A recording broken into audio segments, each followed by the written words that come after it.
काली प्रदेश स्तरीय बूढ़ादेव के रथ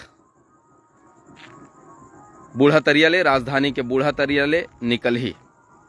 और एक बड़े अपील आप सबो झनला वो कर साक्षी बने बर आप सब पहुंचाओ काली बूढ़ा तरिया में, राजधानी रायपुर के बूढ़ा तरिया में आप सब पहुंचाओ। अपन जोड़ी जावर संग, अपन संगवारी मन संग, अपन सगा संबंधी मन संग पहुंचाओ।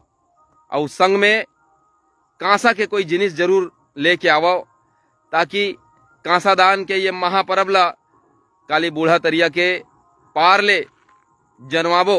और कांसा दान के ये महापर्व ला छत्तीसगढ़िया मन अतेक उत्साह ले मनाही, हमू मन ओकर अतेक पुख्ता सोच नहीं रखे रहन। लेकिन जौन दिखा थे चारों मुड़ा ले जौन परिस्थिति बना थे, अरे दादा रे, अतेक जोरदार तरीका ले, अतेक जागरूकता ले छत्तीसगढ़िया मन अपन कुल देवता, अपन मूल देवता ला स्थापित करे बर जौन है संकल्पित हो है। आवो ये संकल्प में हमू मन संग्रहण, ये संकल्प आपके, ये संकल्प हमर, ये संकल्प हमर पुरखा मन के, ये संकल्प जौन है हमर अवैया पीढ़ी के। तो आवो ये संकल्प में संघर के हमर मूल देवता, हमर कुल देवता, हमर बूढ़ा देव के स्थापना के महापर्व ला मनाइन। तो काली ज्वार 14 मार्च है।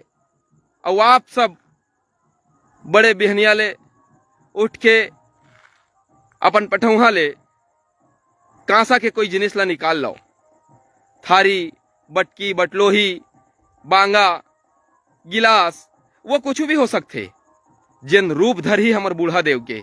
तो आवो आपके अंश चाहे बूढ़ा देवला, घरों घर ले छत्तीसगढ़िया मन के घरों घर ले कांसा निकल ही। और छोटे से लेके बड़े कांसा मिल के जब हमर बूढ़ा देव के रूप धर ही, तब हमर स्वाभिमान के जागृति देखो पूरा विश्व में बगर ही।